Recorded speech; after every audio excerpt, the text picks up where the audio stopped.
Bonjour à tous, c'est ici Cléa Simon, surtout pour ce 16e épisode sur StarCraft 2 Legacy of the Void. La campagne. On s'était laissé dans le dernier épisode, mais on avait sauvé Phoenix. Ou tout au moins on avait vu l'apparition de Phoenix suite à notre sauvetage des données qui étaient présentes dans un laboratoire secret des Protoss. Et donc on va pouvoir étudier un petit peu tout ça pour mettre en place notre prochaine mission. Donc on va commencer par discuter un petit peu avec Phoenix, voir ce qu'il a à nous apprendre. Vous et moi, nous avons combattu côte à côte d'innombrables fois, nos lames frombissant au plus fort de la mêlée. Et aujourd'hui, vous dirigez les Protoss. J'exulte de fierté rien que d'y penser. J'ai été choisi pour représenter la hiérarchie par les judicateurs restants et les clans Nerazim. Leur choix continue de m'honorer. Tassadar aussi doit être fier de vous. Tassadar n'est plus Phoenix. Il est tombé en se sacrifiant pour son peuple. Il nous a sauvés de l'annihilation. Comment? Mais ce n'est pas possible. Et Ayur est-elle aussi tombée aux mains des Zerg? Oui. Combien de temps ai-je passé en stase? Et pour devenir ce dragon? Avez-vous entendu parler du programme purificateur, Phoenix? Naturellement, la duplication de l'esprit des plus illustres Templiers. Des machines dangereuses qui devaient être détruites. Elles l'ont été. Mais nous n'avons jamais mis de terme à ce programme. Et nous avons continué à chercher des moyens de reproduire nos plus valeureux Templiers. Nous avons continué d'utiliser cette antique technologie. Pourquoi me racontez-vous cela? Nous devons gérer une guerre comme nous n'en avons jamais vu. Nous aurons besoin de vous dans les jours qui viennent. Peut-être même des purificateurs. Eh bien, mes larmes sont à votre service, mon vieil ami. Ouais, c'est dur de lui dire la vérité, de lui dire qu'il est devenu justement une de ces unités assez spécifiques. Discutons avec Carax, il y aura peut-être des choses à nous apprendre sur ce type de créature. Ces nouveaux modèles de purificateurs rivalisent avec toutes les formes de technologie jamais développées par notre peuple. Les données de réplication sont assez précises pour permettre une duplication de la conscience. La personnalité de Phoenix peut être exacte. Exact à quel point? Au-delà du 99e centile. Il reste donc une possibilité de divergence. Une minuscule possibilité.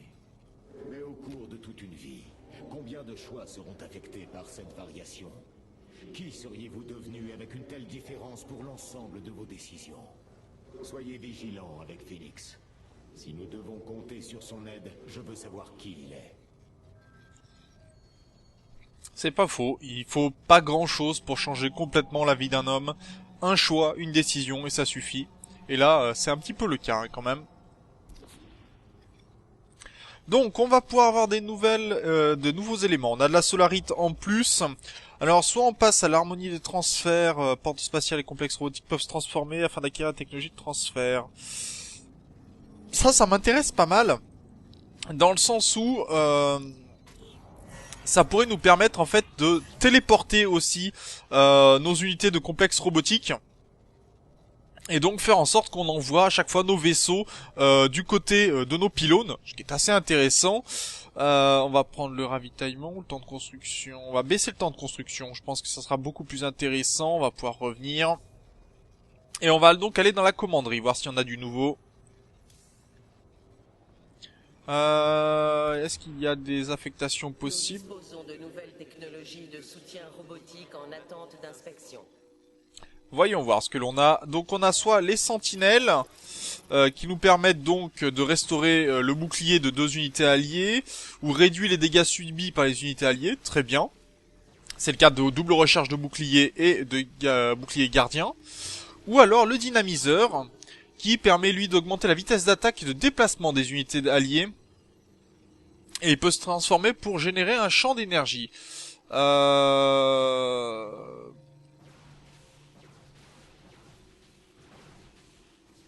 Non, je vais prendre celui-là, je pense que ça pourrait être assez intéressant, le dynamiseur. Par contre, c'est la ressource des purificateurs. Donc on a Ayur ou les purificateurs, puis on a un troisième qu'on ne connaît pas. Mais en tout cas, c'est plutôt pas mal. On va pouvoir retourner. Très bien. On va aller sur le pont pour faire la première mission. On va discuter d'abord avec Vorazun pour savoir un petit peu ce qu'elle en pense. Revoir Phoenix me laisse perplexe. Je ressens de la tristesse plutôt que de la joie. On dit que le guerrier Phénix fut abattu par la Reine des Lames. Ce succès d'année n'est pas Phénix, mais il vous rappelle en permanence la perte de votre ami. Sa voix, sa façon de penser, même sa simple présence. Il décrit nos souvenirs communs avec une telle vivacité. Mon instinct le plus profond me dit que c'est mon ami, mais la logique m'interdit de le penser. Chez les Nérazim, nous nous demandons souvent si nous ne sommes que la somme de toutes nos expériences personnelles, ou si nous sommes plus que cela, le reflet d'une vérité enfouie en nous. Avec le temps, nous verrons si ce phénix détient sa vérité propre, ou s'il n'est qu'une pâle copie. Très sage parole, parce que si c'est qu'une copie, il y a peu d'intérêt, en quelque sorte, si ce n'est le côté guerrier, hein. Mais s'il a sa propre humanité, sa propre protocité, on va dire, pour faire du néologisme, sa propre forme d'existence, eh ben, il mérite de vivre et de continuer à faire ses choix, etc. et ne pas être vu que comme une arme, comme une copie. Donc c'est tout à fait intéressant. On va aller faire le transfert spatial. Ah, on avait terminé, j'avais oublié ceci.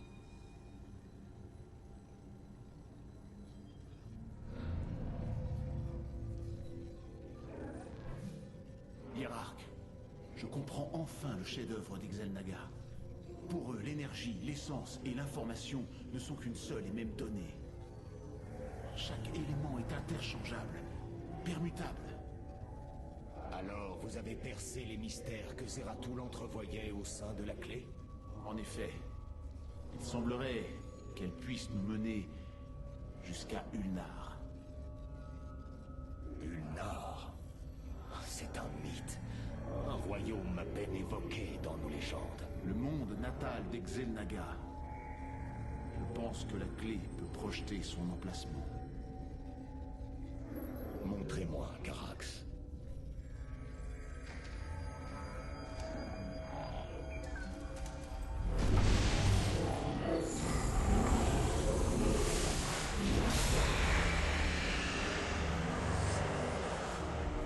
C'est pas possible. J'ai dû faire une erreur. La faille altarienne. C'est pas possible. Rien ne peut survivre dans un tel déchaînement de force. Il semble que j'ai échoué, Hiérarque. Je ne pense pas, Carax. On raconte que les Xelnaga viennent d'un lieu qui ne peut porter la vie. Cela confirme les prophéties de Zeratul. Nous irons là-bas. Lancez les préparatifs immédiatement.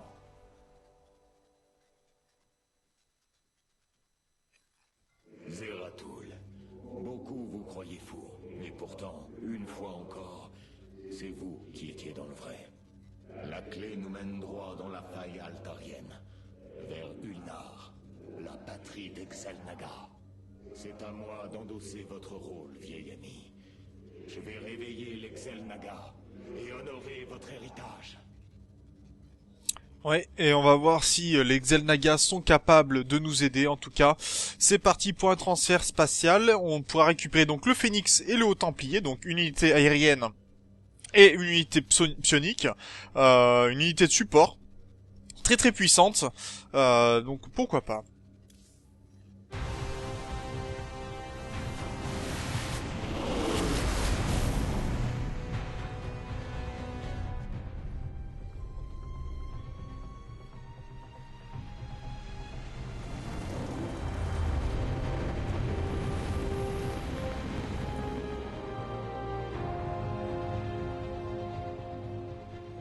Cela défie l'entendement. Nous devrions être réduits en pièces, de simples particules. Et pourtant, nous nous tenons debout entre les univers. Zeratul avait raison. Voilà Ulnar. Rendez-vous compte, matriarche. Le berceau de toute vie, caché pendant toutes ces années. Oui. Mais pourquoi?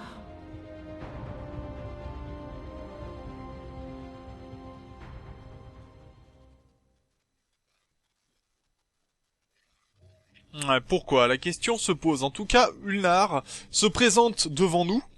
Et donc il va falloir justement voir ce qu'il y a à protéger, parce que si cette vie est cachée, c'est qu'il y a certainement des ennemis qui pourraient la détruire. Alors on va voir un petit peu le tour, faire le tour un petit peu de ce qu'il y a disponible. On a des affectations de disponibles. Ça peut exploiter les données collectées sur Glacius pour activer les veilleurs robotiques. Faites-en bon usage, Lyra. Ah, on peut avoir les veilleurs robotiques. Quelle est leur capacité? Donc ils ont la charge et ils ont la reconstruction. Ressusciter le veilleur à sa mort. Oh, ça peut être sympa ça, plutôt que le Zealote. Est-ce qu'on a mieux pour les autres? Pas vraiment. Mais en tout cas, on va prendre les veilleurs plutôt que les Zealotes.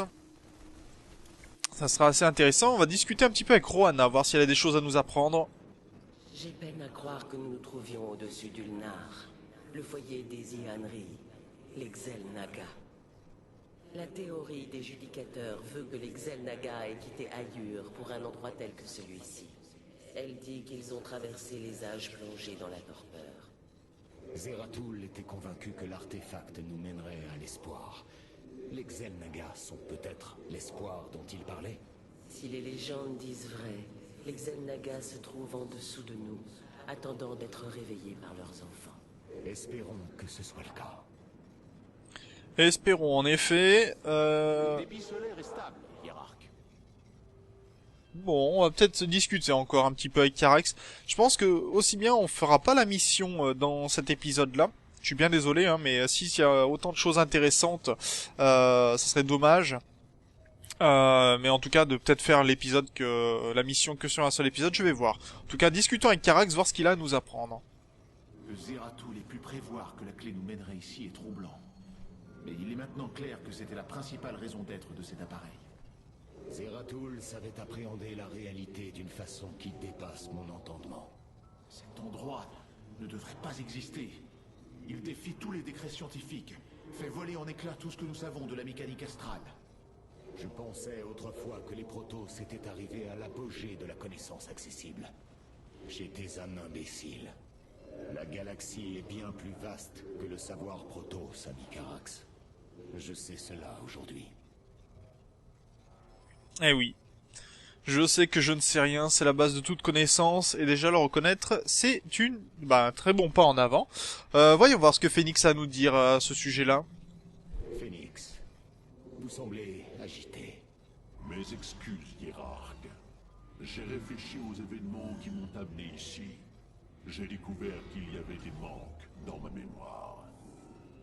Des batailles chroniquées dans les archives du vaisseau, dont je devrais me souvenir, mais qui ne m'évoquent rien. Qu'avez-vous trouvé au juste? Le récit de ma défaite à Antioche et de ma réanimation en tant que dragon. Mais ce corps, je vois bien que je ne suis pas un dragon. Ces chroniques ne vous ont pas encore tout dit, Phoenix. Mais ce que vous y apprendrez ne vous plaira peut-être pas.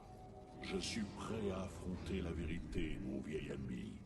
Aussi difficile soit-elle à entendre. Dans ce cas, j'espère que vous trouverez vos réponses. Ou alors qu'on te les apportera, en tout cas.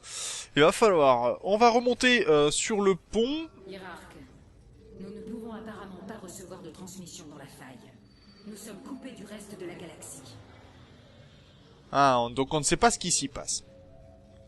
Donc on va voir les missions disponibles en tout cas.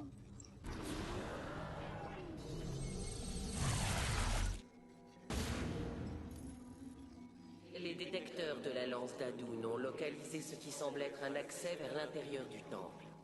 Nos vaisseaux n'attendent que vos ordres pour se mettre en route. Alors, cette mission pourrait être vraiment intéressante, mais je vais faire le choix, puisqu'il reste que 5 minutes d'épisode à peu près, de m'arrêter là pour cet épisode, qui va être très très court. En tout cas, moi ça va me permettre, on va mettre un petit peu de pause pour l'instant la série, pour aujourd'hui seulement. Puisque je vais vous parler un petit peu de la fin de semaine. Alors déjà, je suis plutôt content. Enfin, j'espère que vous avez passé de bonnes fêtes de Noël, puisque on tourne, je tourne un peu le lendemain de ce jour férié en France, en tout cas. J'espère que vous avez été gâtés par le Père Noël ou par vos proches, suivant quelles sont vos pensées à ce sujet. Donc, bien sûr, comme dit, il y avait fête de Noël, il n'y a pas eu de live ce week-end-là. Par contre, il y en aura un très certainement le week-end prochain, mais ça ne sera pas le samedi, puisque le samedi je serai occupé. Donc ça sera soit le jeudi, soit le vendredi, en fonction de ce que j'ai de prévu, en fonction aussi de mon état. En tout cas, voilà. Donc là, ça c'était assez important. Même si je fais une vidéo pour vous informer, je préfère aussi vous donner les clés pour suivre un petit peu les lives ou les différentes séries. En tout cas, moi, c'est là-dessus que je vais vous laisser pour cet épisode. Je vous remercie de l'avoir suivi. N'hésitez pas bien sûr à commenter, à partager. Et puis on se retrouve dans le prochain épisode. D'ici là, portez-vous bien. Salut!